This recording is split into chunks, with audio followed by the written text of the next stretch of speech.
health is wealth. Yes. Kahit may ipon ka, tapos mag-text sila, o ganito, may operahan ito, may ano. Ngayon, meron na akong isang,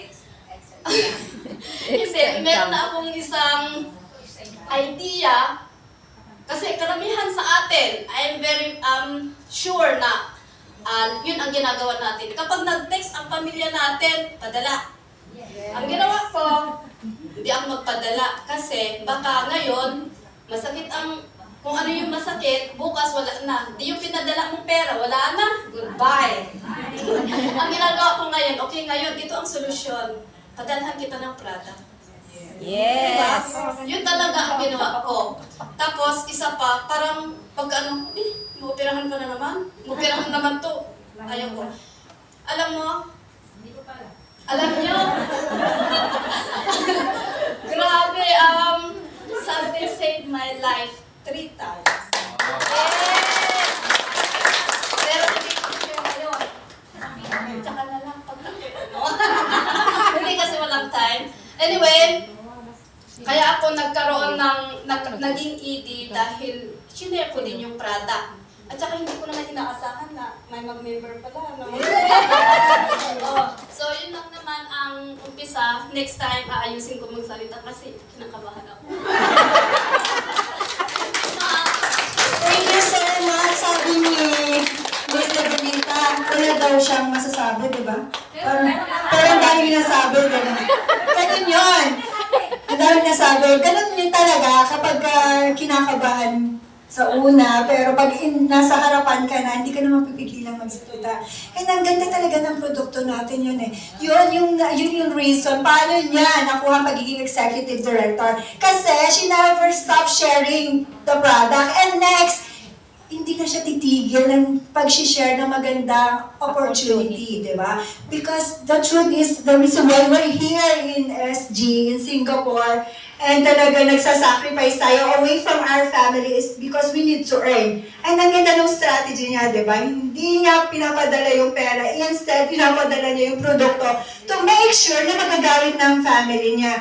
And it's true na sayang yung ginagawa nating effort dito. Nag-spend tayo ng ilang taon bilang OFW. And then later on, yung mga naipundar natin, mauubos lang sa pagkakasakit.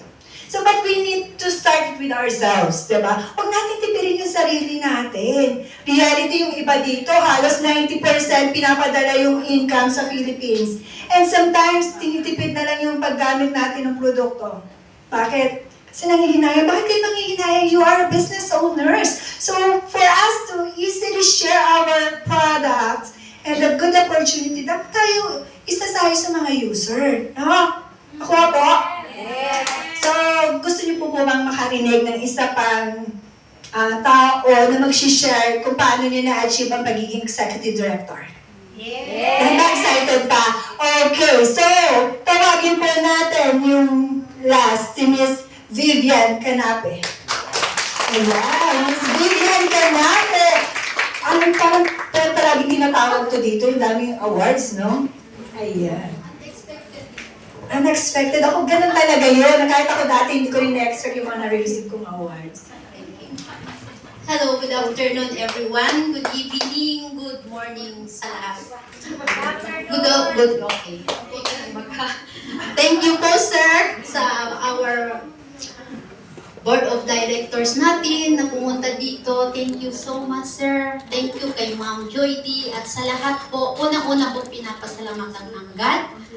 Dahil wala po ako dito kung wala po siya na nagturo sa akin na makilala ang Santi. Pasensya na po kayo, yan, nanginginig po ako. Yan.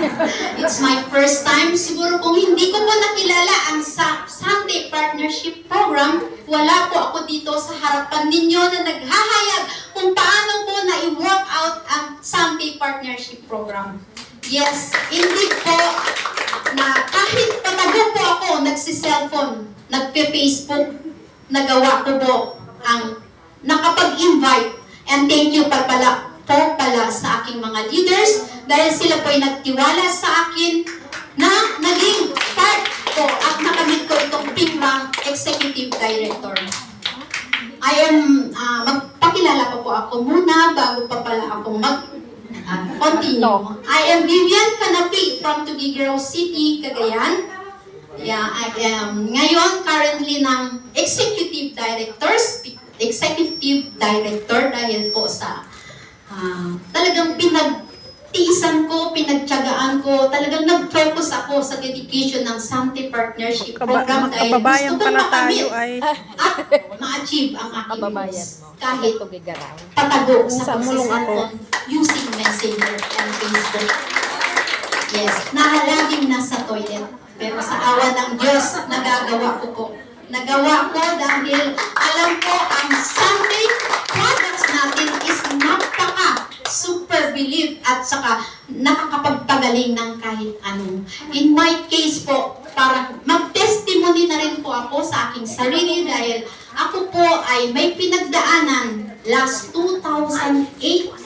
I have a carpal tunnel syndrome which is every night po na namamanhit, na kinakagat ng langgam ang buong palad ko. Yun po yung nararamdaman ko. At parang nadadapuan po ng ice na talagang namamanhit. At sa gabi po, umiiyak na lang po ako. Nilalagay ko kung saan-saan umiinit ang palad ko. At nakilala ko ang Santi, nag-try po ako as a user muna. 2019 po ang aking leader na si Coach Althea, inalokan po ako, pero in-ignore ko muna dahil syempre, once na magpapamember tayo, kailangan natin ang pera. Wala pong free, pag nandun po. So, nandun, nag-start ako, nag-user muna, hanggang sa, dahil hindi lang po yun ang naranasan ko, hindi lang po yung carpal tunnel. Meron po akong stress, na yung feeling ko po yung habang naglilinis, nagmamap, feeling ko po yung naiiyak ako, yung mga sad moments biglang pumapasok sa aking isipan na which is may nakapagsabi sa akin na, sis, kung hindi mo yan magamot, makontrol, babaliw ka, mababaliw ka. Yes po, kasi umiiyak po ako bigla na lahat po yung feeling ng sad moments nung namatay ang ganito, lahat po ng mga sakripisyo, mga sakit-sakit po, bigla ko naiisip yan at tumutulo na lang po yung luha ko na hindi ko na mamalayan. At nung nababasa na po ang aking mga paa, doon ko po pinupunasan at sinasabi ko, anong nangyayari sa akin, Vivian? Please wake up. Focus on your work. And isa pa po, constipation.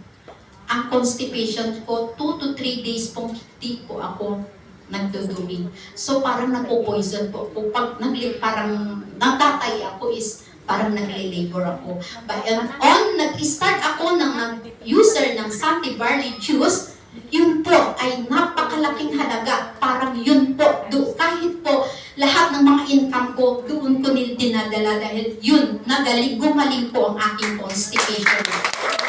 Insomnia din po. Dahil sa edad kong I am 53 years old po,